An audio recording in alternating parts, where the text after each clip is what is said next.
28 June 1914 মাত্র 19 বছর বয়সী স্কুল পড়ুয়া এক স্লাভিক যুবক গ্যাব্রিয়েল প্রিন্সেপের গুলির আঘাতে অস্ট্রো হাঙ্গেরিয়ান যুবরাজ ফার্ডিন্যান্ড ও তার স্ত্রীর মৃত্যু হয়। আর এই ঘটনাকে কেন্দ্র করে বিশ্ব ইতিহাসে সবচেয়ে মরণঘাতী এক যুদ্ধের সূচনা হয়। তবে বর্তমানের প্রেক্ষাপটে এ ধরনের ঘটনাকে বিচ্ছিন্ন সন্ত্রাসী কর্মকাণ্ড বলা চলে। তাহলে সে সময়ে কেন এমন রক্তক্ষয়ী বিশ্বযুদ্ধের সৃষ্টি হলো, যা পরবর্তী 4 বছর ধরে চলতে থাকে, যেখানে প্রায় 2 কোটিরও বেশি মানুষের মৃত্যু হয়?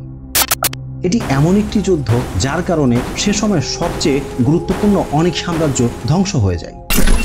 এমন একটি যুদ্ধ যার কারণে পুরো ইউরোপ সহ বিশ্বের অনেক ক্ষমতাশালী রাষ্ট্র যুদ্ধে জড়িয়ে পড়ে।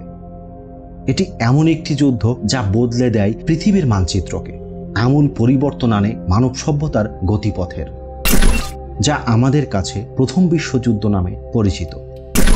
যদি ফার্ডিন্যান্ডের এই হত্যাকাণ্ড ঠেকানো যেত, তাহলে কি যুদ্ধের সূচনা হতোই না?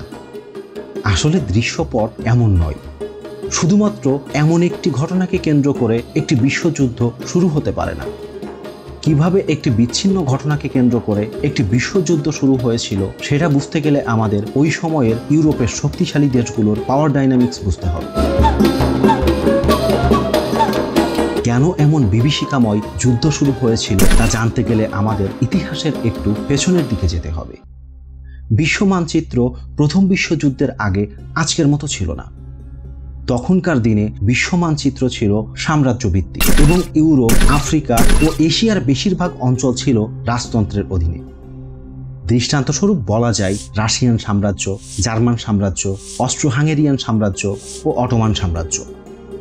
তবে রাজতন্ত্রের নিয়ন্ত্রণের বাইরেও উল্লেখযোগ্য দেশগুলো ছিল ফ্রান্স, সুইজারল্যান্ড ও মার্কিন যুক্তরাষ্ট্র। 19 শতকের মাঝামাঝি সময়ে ইউরোপের প্রধান পরাশক্তিগুলো ব্যালেন্স অফ পাওয়ার রক্ষার্থে ক্রমাগত রাজনৈতিক নেটওয়ার্ক সম্প্রসারণ শুরু করে এবং একই সাথে সামরিক শক্তি বৃদ্ধি করতে থাকে, যার ফলে 19 শতকে গোটা ইউরোপ জুড়ে সাম্রাজ্যভিত্তিক রাজনৈতিক ও সামরিক জোটের সৃষ্টি হয়।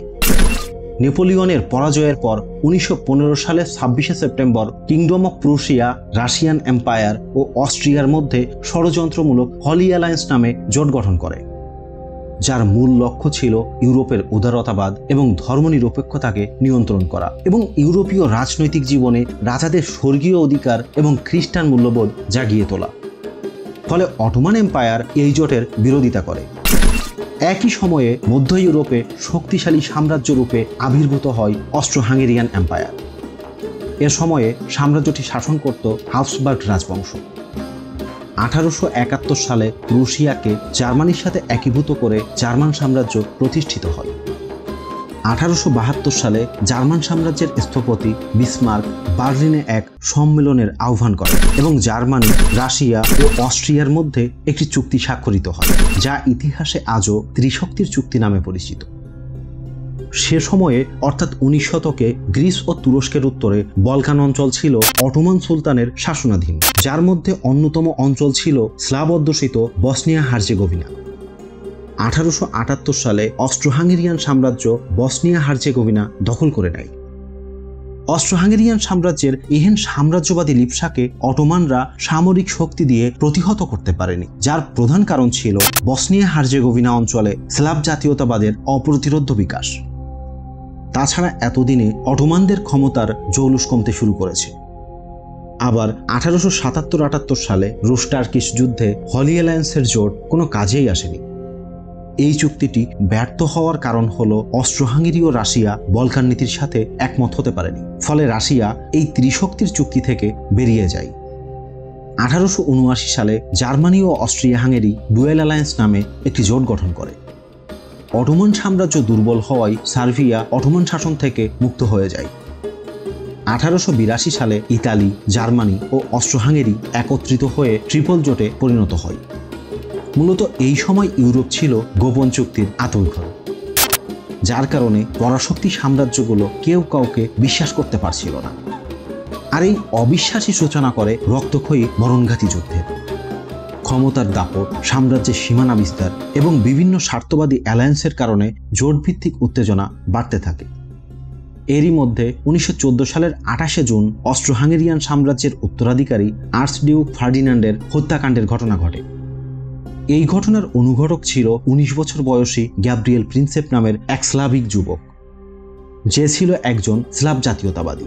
তার স্বপ্ন ছিল বসনিয়াকে অস্ট্রো হাঙ্গেরিয়ান সাম্রাজ্য থেকে মুক্ত করে সার্বিয়ার সাথে যুক্ত করা এবং সার্বিয়া, বসনিয়া, বুলগেরিয়া ও রোমানিয়াকে নিয়ে যুগোস্লাভিয়া নামক দেশ গঠন করা।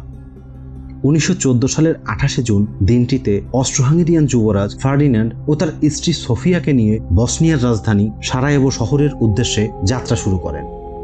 তাদের এই আগমনে বসনিয়ার অনেক মানুষ ক্ষুব্ধ ছিল। গন্তব্যস্থলে যাওয়ার পথেই সার্বিয়ান সন্ত্রাসীদের ছোড়া হাত বোমা থেকে তারা অল্পের জন্য বেঁচে যান। এই যাত্রায় বেঁচে গেলেও ওই দিনই আরেকটি হামলায় ভাগ্য তাদের সহায় হয়নি। গ্যাব্রিয়েল প্রিন্সেপ নামের সেই স্লাভিক যুবক ফার্ডিন্যান্ড ও তার স্ত্রী সোফিয়াকে গুলি করে হত্যা করে। ফার্ডিন্যান্ডের এই হত্যাকাণ্ডের দায়ে প্রথম বিশ্বযুদ্ধ শুরুর মাসখানেক আগে সার্বিয়ার বিরুদ্ধে যুদ্ধ ঘোষণা করে অস্ট্রো হাঙ্গেরিয়ান এম্পায়ার। বর্তমান সময়ে আমরা সুপার পাওয়ার বলতে একটি বা সর্বোচ্চ দুটি রাষ্ট্রকে বুঝে থাকি, কিন্তু প্রথম বিশ্বযুদ্ধের আগে বিষয়টি মোটেও এমন ছিল না। শুধুমাত্র ইউরোপেই সুপার পাওয়ার রাষ্ট্র বা সাম্রাজ্যের তালিকা ছিল কমপক্ষে ৪টি: ব্রিটেন, জার্মানি, ফ্রান্স ও রাশিয়া। এছাড়াও ছিল অস্ট্রো হাঙ্গেরিয়ান সাম্রাজ্য এবং এশিয়া, আফ্রিকা ও ইউরোপের অনেকাংশ শাসনকারী অটোমান সাম্রাজ্য। এতগুলো শক্তিশালী রাষ্ট্র পাশাপাশি শান্তিপূর্ণভাবে সহাবস্থানে অবস্থান করবে সেটার সম্ভাবনাও ছিল ক্ষীণ। তৎকালীন রাজনীতিবিদরা সে বিষয়টা মাথায় রেখে জোট গঠনে মনোনিবেশ করে। অস্ট্রো হাঙ্গেরিয়ান সাম্রাজ্যের অন্যতম বন্ধুতে পরিণত হয় জার্মান সাম্রাজ্য। অন্যদিকে জার্মানির চিরশত্রু ফ্রান্স মিত্রতা করে রাশিয়া ও ব্রিটেনের সাথে। ফলে জার্মানির পশ্চিম সীমান্তে ফ্রান্স এবং পূর্ব সীমান্তে রাশিয়া থাকায় তারা শত্রু দিয়ে ঘেরাও হয়ে যায়। এদিকে সার্বিয়া ছোট এবং অপেক্ষাকৃত দুর্বল রাষ্ট্র হলেও চাইলেই সার্বিয়াকে আক্রমণ করতে পারছিল না অস্ট্রো হাঙ্গেরিয়ান এম্পায়ার, কারণ সার্বিয়ার বন্ধু শক্তিশালী রাশিয়া। ফলে অস্ট্রো হাঙ্গেরিয়ান এম্পায়ার রাশিয়ান এম্পায়ারের সাথে একটি গোপন চুক্তি করে, যেখানে অস্ট্রো হাঙ্গেরিয়া সার্বিয়া দখল করে নেবে এবং রাশিয়া ব্ল্যাক সি ও সি অফ মারমারার মধ্যবর্তী স্থান স্ট্রেট অফ বসফরাস দখল করে নেবে, কারণ এটি ছিল রাশিয়ার জন্য অত্যন্ত গুরুত্বপূর্ণ। কিন্তু রাশিয়া একটি সমস্যার সম্মুখীন হয়, আর তা হলো সে সময়ে রাশিয়ার জনগোষ্ঠীর একটা বড় অংশই ছিল স্লাভিক জাতিগোষ্ঠী। ফলে তারা রাশিয়াতে অস্ট্রো হাঙ্গেরিয়ান এম্পায়ার ও রাশিয়ান এম্পায়ারের মধ্যকার চুক্তির বিরোধিতা করে আন্দোলন শুরু করে। রাশিয়ান সাম্রাজ্যের সামরিক শক্তি তখন দুর্বল হতে শুরু করেছে, ফলে রাশিয়া এই চুক্তি থেকে সরে দাঁড়ায়। তখন অস্ট্রো হাঙ্গেরিয়ান এম্পায়ার তাদের মিত্র জার্মানির সমর্থন নিশ্চিত করে নেয়। জার্মানি ধারণা করে রাশিয়ার সৈন্যবাহিনী সার্বিয়ার সাহায্যে পৌঁছানোর আগেই সার্বিয়াকে পরাজিত করা সম্ভব। তাই জার্মানি গোপনে অস্ট্রো হাঙ্গেরিয়াকে সমর্থন করে। ১৯১৪ সালের ২৮ জুলাই অস্ট্রো হাঙ্গেরিয়ান বাহিনী সার্বিয়ার উপর আক্রমণ করলে সার্বিয়া স্বভাবতই রাশিয়ার কাছে সাহায্য চায়। জবাবে রাশিয়া সেনা প্রস্তুত শুরু করে। জার্মানি রাশিয়াকে সেনা প্রস্তুতি বন্ধ করতে বলে। রাশিয়া রাজি না হওয়ায় ১ আগস্ট জার্মানি রাশিয়ার বিরুদ্ধে যুদ্ধ ঘোষণা করে।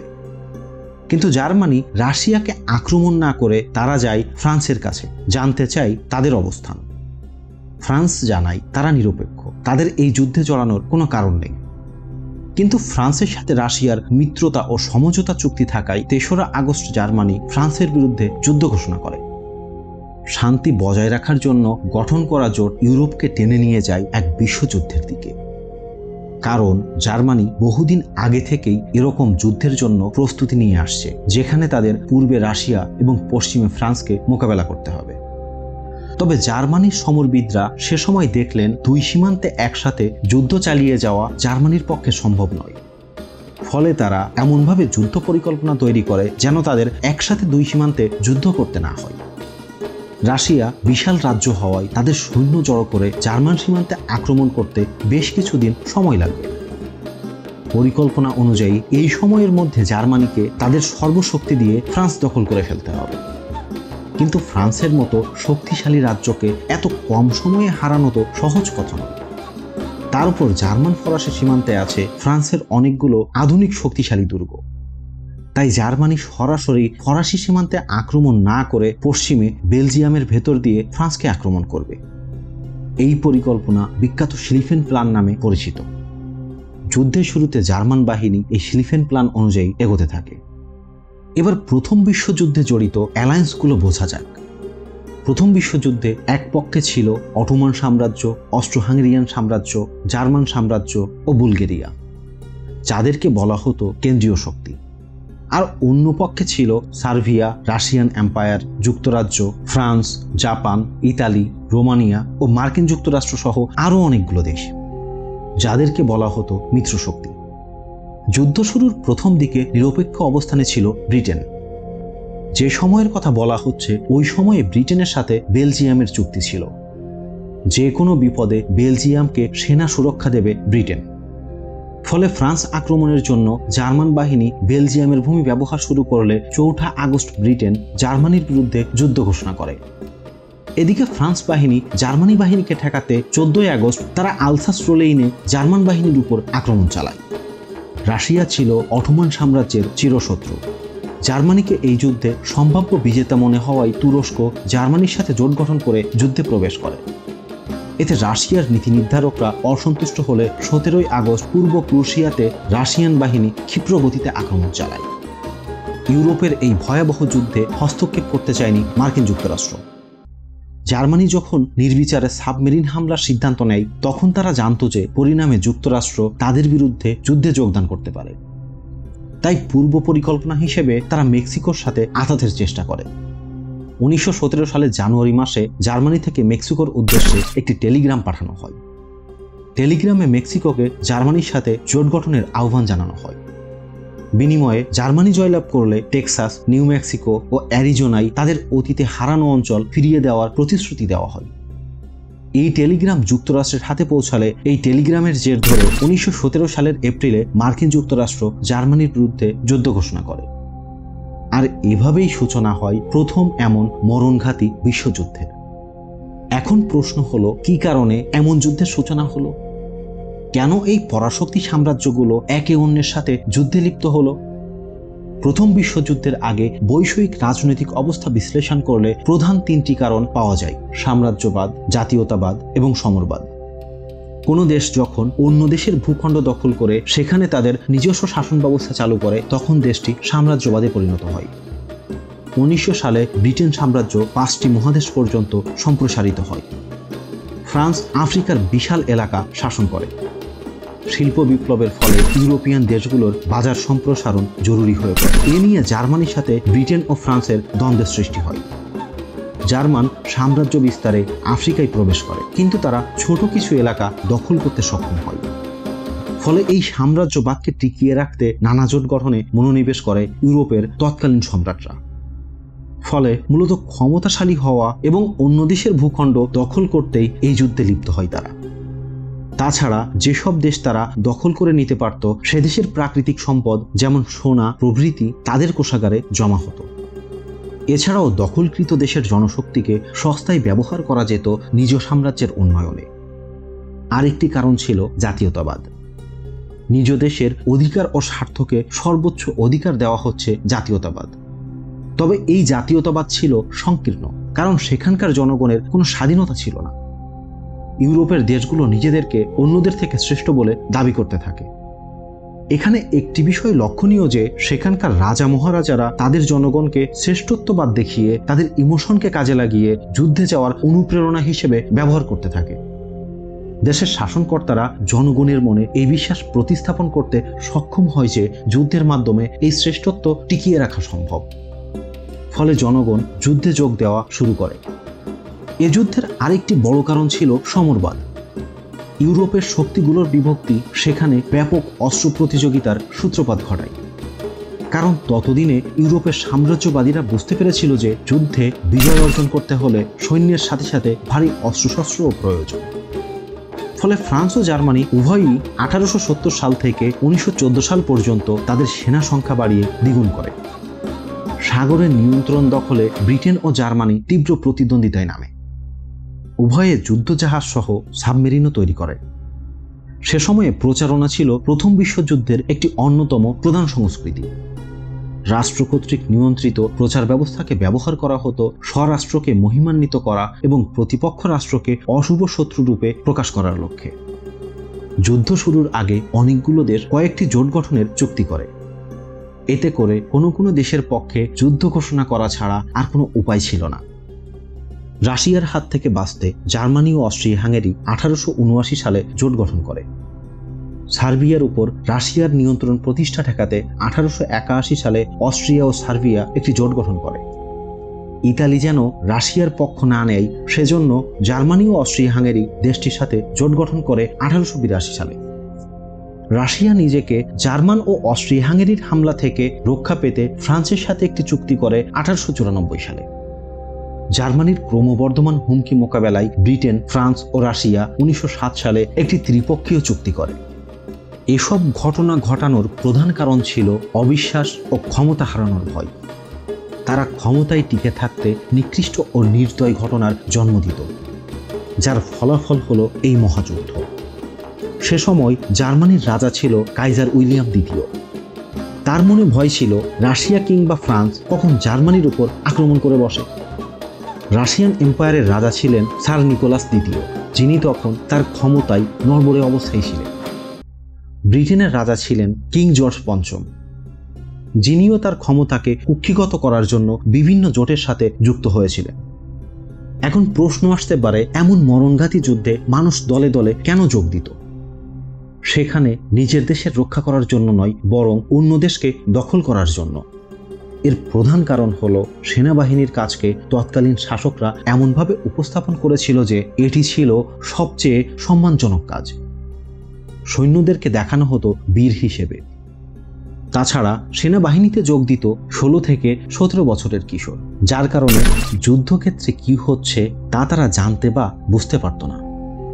এর কারণ ছিল যুদ্ধের ভয়াবহতা কৌশলে গোপন করা হতো বেসামরিক মানুষদের কাছে। আবার একবার যুদ্ধের ময়দানে যোগ দিলে সেখানে আদেশ পালন না করা মানে মৃত্যুদণ্ড। তবে শুধু মৃত্যুদণ্ডের ভয় নয়, সৈন্যরা জানে একজন তার অবস্থান পরিত্যাগ করলে তার চারপাশের সহযোদ্ধারা বিপদে পড়বে। দেশের জন্য নয়, সহযোদ্ধাদের প্রতি দায়িত্ববোধের কারণে অনেকেই নিশ্চিত মৃত্যুকে বরণ করে নেয়। ফলে অকাতরে ঝরতে থাকে লক্ষ লক্ষ তাজা প্রাণ। তবে ট্রেঞ্চ যুদ্ধ শুরু হওয়ার পর থেকে ওয়েস্টার্ন ফ্রন্টের যুদ্ধ স্থির যুদ্ধে পরিণত হয়। লক্ষ লক্ষ মানুষ মরতে থাকে, কিন্তু কোনো পক্ষই এগোতে পারে না। ফলে এই বিভীষিকাময় মৃত্যু যন্ত্রণা সৈন্যদের কাছে অসহনীয় পর্যায়ে পৌঁছে। 1914 সালের শেষের দিকে যুদ্ধের আরেক নতুন মাত্রা যোগ হয় ইউরোপের শীতকাল। ট্রেঞ্চে ভয়ঙ্কর শীতে জমে অনেক সৈন্য মারা যেতে থাকে। এছাড়াও জার্মান বাহিনী বিষাক্ত ক্লোরিন গ্যাসের ব্যবহার করে অপর প্রান্তে থাকা ফ্রান্স ও কানাডিয়ান বাহিনীর উপর। এর মধ্যে আরেক ভয়াবহ শত্রুর আবির্ভাব ঘটে। জার্মান শিবিরে ছড়িয়ে পড়তে থাকে স্প্যানিশ ফ্লু, যার কারণে 5 লাখেরও বেশি জার্মান সৈন্য মারা যায়। এই পরিস্থিতিতে ফরাসি সৈন্যরা নিশ্চিত মৃত্যুর পথে পা বাড়াতে অস্বীকৃতি জানায় এবং বিদ্রোহ শুরু করে। রাশিয়ার সৈন্যবাহিনী নিজেদের রাজার বিরুদ্ধে যুদ্ধ ঘোষণা করে। এরই মধ্যে 1914 সালের এক ক্রিসমাসের ঘটনা। ওই রাতে স্বতঃস্ফূর্তভাবেই থেমে যায় বন্দুক আর কামানের গর্জন।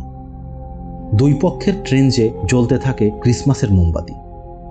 জার্মান, ফ্রান্স ও ব্রিটিশ বাহিনী একসাথে গলা মিলিয়ে গাওয়া শুরু করে ক্রিসমাসের গান। প্রথমবার সামনাসামনি দেখার সুযোগ হয় শত্রুপক্ষের মানুষদের। কথিত আছে জার্মান আর ব্রিটিশ বাহিনীদের মধ্যে ফুটবল ম্যাচও অনুষ্ঠিত হয় ওই দিন। ক্রিসমাসের এই ঘটনা দুই পক্ষের নেতারা ভালোভাবে নেয়নি। তারা নিশ্চিত করেন যেন ভবিষ্যতে এরকম ঘটনা আর না ঘটে। যুদ্ধ ক্রমাগত আরও নিষ্ঠুর হতে থাকে। স্থিরাবস্থা ভাঙার জন্য দুপক্ষই নতুন নতুন পন্থা খুঁজতে থাকে। ভেঙে পড়তে থাকে যুদ্ধের বিভিন্ন বিধিনিষেধ বা লজ অফ ওয়ার। সর্বোপরি প্রথম বিশ্বযুদ্ধ শুরু হয়ে যায়, যার কারণে বিশ্ব রাজনীতি সহ পুরো পৃথিবীর নকশা বদলে যায়। যার দরুন পরবর্তীতে হিটলার ও নাৎসি বাহিনী ক্ষমতায় আসে, যা পৃথিবীকে আরেক মহাযুদ্ধের দিকে এগিয়ে নেয়। সবশেষে এই বিশ্বযুদ্ধ কিভাবে হয়েছিল, এর কারণে সারা বিশ্বে কি ইম্প্যাক্ট পড়েছিল, মোট কথা 4 বছর ধরে চলা যুদ্ধ নিয়ে কথা বলবো পরবর্তী কোনো এক ভিডিওতে।